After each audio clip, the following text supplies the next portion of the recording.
This is an experiment done by Brooks Greger. Happens to be the first part of the video in one of his interactions in regards to bullying. I'd like you to pay attention to it and watch it real quick because I'm going to follow with the discussion after it. You're an idiot. What'd you say? You're an idiot. You're an idiot. You're ugly. It hurts my feelings. Yeah, like I care. I'm gonna get you in trouble. Sure, short stuff. I'm taller than you. Shut up. You call me an idiot one more time and I will windmill kick your face. Like I care. Like you could do anything in those clothes. These clothes are freaking awesome, okay? Sure, plaid and sweater vest. Oh, you have eyes. You can see. Stop being mean. I hate your face. Stop being mean. I hate blonde people. All right, give her a big hand clap, Shitty girl. Now, the start of this presentation, this is the basic interaction that is most observed by bullying, that starts with that is most shown in usually high school, middle school interactions amongst adolescents and their peers. Now, the Human Health Organization, the CDC, the American Psychology Association of America, all of them state that bullying has many different forms, but the most basic of which happens to start with pushing and shoving that you see in kindergarten, grade school, and stuff, and amongst little kids. But it has even other versions where it can be social expectations, where it's where it's someone feeling empowered through groups. An example being the popular kids or the sport jocks in high school or related to the team or any organization. And then another version would be in societal setup to where it's essentially exclusion. An example of this one might be not being invited out with people you know because their group of friends don't like you or such and such. Another example is being, say, the last person picked for a team in kickball, softball, basketball, whatever, because the overall opinion is that you're not very good, even though you know otherwise. Now, the effects that all of these cause several different effects, most of them being self-esteem issues, which causes a person to become more exclusive, and becomes possibly in a theme of what is referred to as gothic in nature, where they start wearing dark makeup, dark clothes, to fit in with the crowd that they're being subjected to, which is essentially outsiders. Other avenues that people happen to go into using paint, sculpture, colored pencils, is doing art diagrams to take up time, provide a visual aid or focus that they can vent their raw, strong emotions on, which is a very good coping skill. But that is an outside aspect of being the victim of being the bullies. The targeted groups by these groups are usually the ones that are quiet, usually alone, or in the classic scheme that you see in most 1960s and 70s movies is they're geeks. Some of them are special needs children that have Down syndrome or some learning disability, and they get ostracized. There's another portion, the other portion to this video done by Scott McGregor happens to show a slightly different outlook that I believe to be more appropriate and less violent in regards to it. 3. You want to call me an idiot? You're an idiot. Oh, you think I'm an idiot? Yeah. Yeah, sometimes I do stupid things. That's true. Yeah, you do. You always do stupid things. I know. You're so smart. You're so lucky. Yes, I am. You're awesome. Thank you. And you're not. I know. We established that. Cool. Look, my happiness is not based on whether you think I'm cool or not. I'm gonna be happy even if you hate my guts. Okay. And I'll always be nice to you, sweetheart. Okay. No. Isn't she lovely?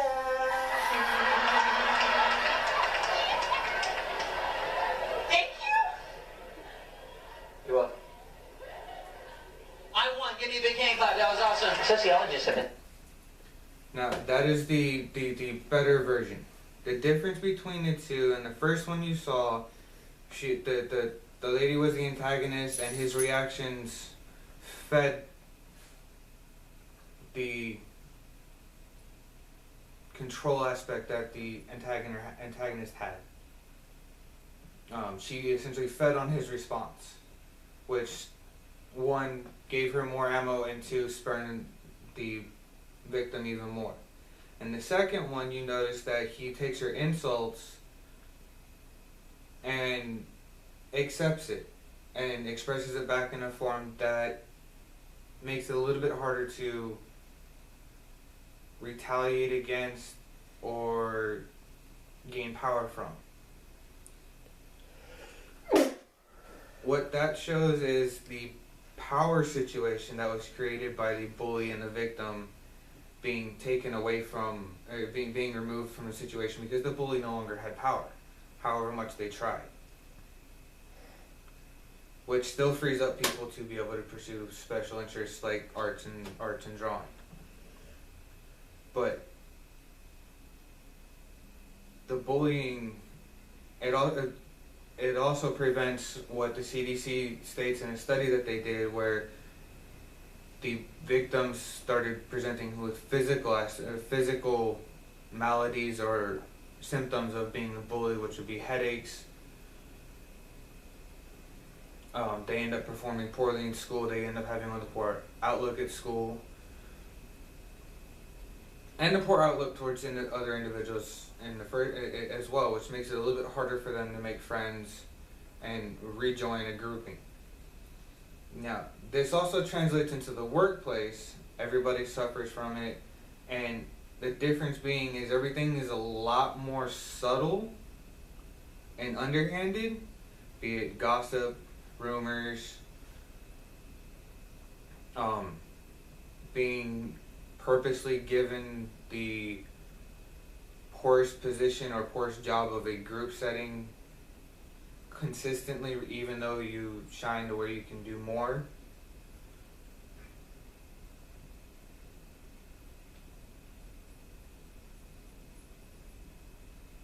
The way you turn that around is you take the poor job that the poor essentially position, you excel at it, make it to where it's not as poor. That is a subtle way. That's the subtle way of taking the control away from that aspect of those that gave it to you. Now the other side benefit to it is you do a good job. They look good for giving you the job. Unavoidable. It happens everywhere.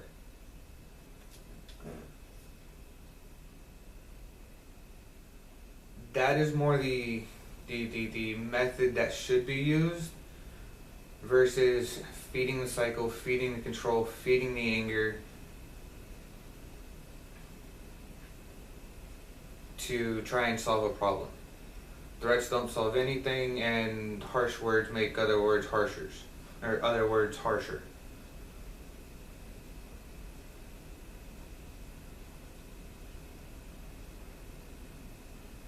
Do you have any questions as far as like specifics you need for what can be considered bullying? Because in the video you saw verbal attacks that targeted clothing, height, hair color, the supposed physical abilities of the individual.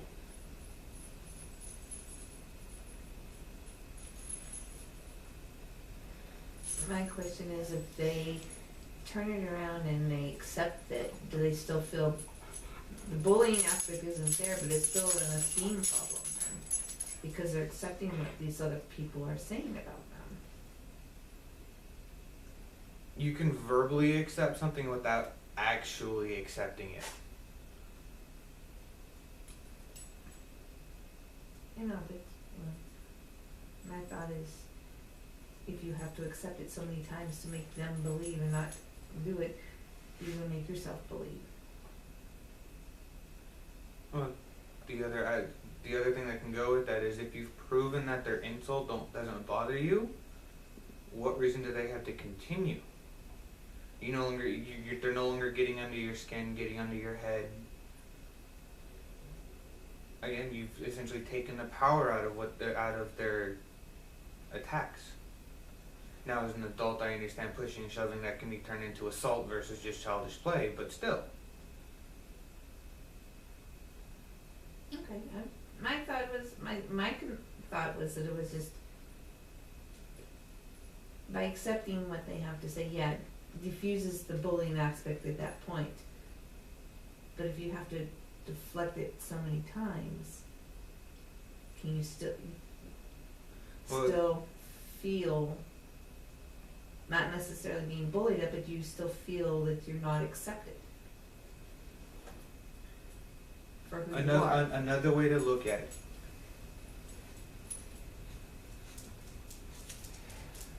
Say somebody comes at you and bullies maybe your experience in doing something. And saying you're not capable of doing it. If you turn around and say, yes, I'm not capable of doing it, and then turn around and going, do you see a better way of doing it? You've taken the control out of it and responded in a manner that is more friendly and less inviting for bullying to happen, because it turns the bully from a bully to someone essentially as a tutor. A different position of power.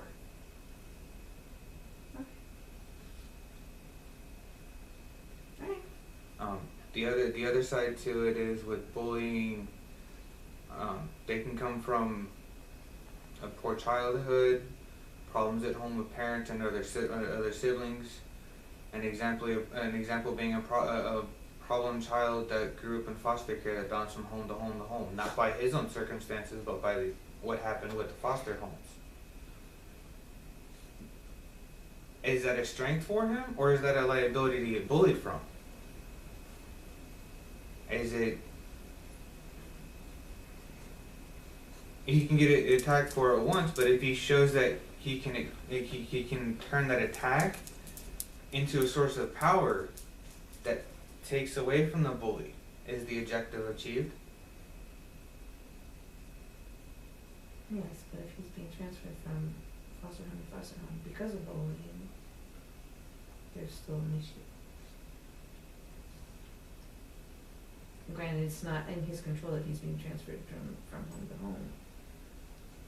But the whole thing is, if he's being bullied at this house, and he's being bullied at this house, and he's being bullied at this house, he may not be getting bullied. It just may be that poor circumstances happened and the foster parents couldn't foster him anymore, so he had to have another home. Or well, we're talking about a whole other situation, about yeah. fostering situation, and I don't know how the foster system runs. So, but yeah. But another example, using, no offense on this one, Joey, I'm going to use this on this one, but he was in marching band. If he got antagonized being a marching band, but he excelled at what he did he turn the antagonism into a source of power by excelling at what he was being antagonized about? Yes.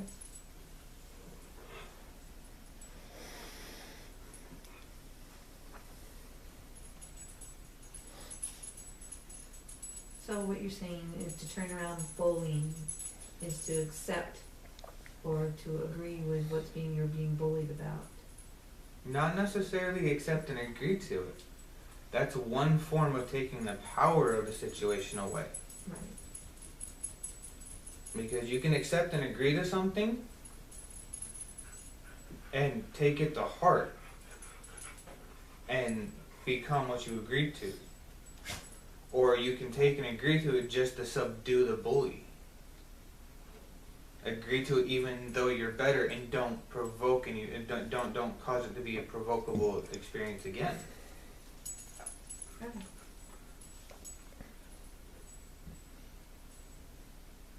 No, I am in no way expressing to use power and force. There's no necessary need for that, besides that leads to further consequences. That not everybody's capable of using power and force to achieve something without possibly further causing more aggression from the bully or from the bully's friends. But bullying isn't just words. Bullying can be physical also. Mm-hmm. At what point in time does the person being bullied use, is it okay for the person being bullied to use force to stop that? And how much force should be used to stop the bullying? For an example to follow with that one, you're walking by a wall or by a shopping cart, and it happens every day, routinely, same person, same time. They kind of shove you into the wall or to the rack or something. If you alter one aspect of that into where their shove misses and they impact the wall or the object, are you using force? Since you did not attack them?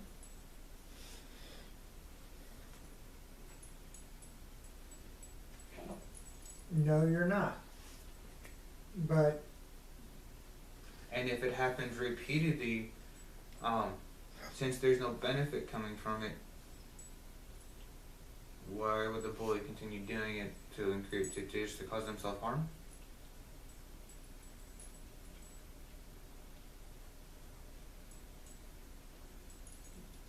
I'm not trying to get into the analytical part of why somebody bullies.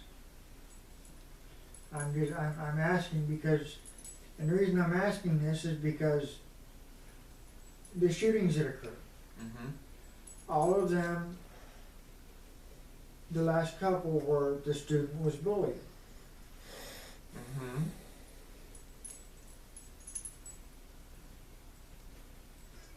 That student apparently at that time thought that was the right way to go to end the bullying. I disagree with that, but at what point in time does the bullying become too much? And when it does, what is a person supposed to do? I mean, you get degrading phone calls, degrading emails, threatening phone calls, threatening emails. All of that's related to cyberbullying, by the way, which is Right. done internet trolls, Facebook trolls, in regards to all of that. One, it is the internet where freedom of speech is lividly used or extremely used because it allows one person to be anybody, say anything with almost complete anonymity. But in regards to the shooting, that may have been the end result that they deemed the final stroke. Now, my question in regards to that one is, there were people that surrounded and saw the bullying happen and occur. Is the problem just aspect to the person that did the shooting and the bully that bullied it, or should a community focus be on just on the fact that nobody interfered with it? Community stuff in That I think is part of the problem also. Because numbers, just like numbers can empower the bully, numbers can also take the power away from the bully. So the question being, why isn't anybody that sees it stepping in to stop it? Do you think that's a societal problem, or do you think that's an uncaring problem?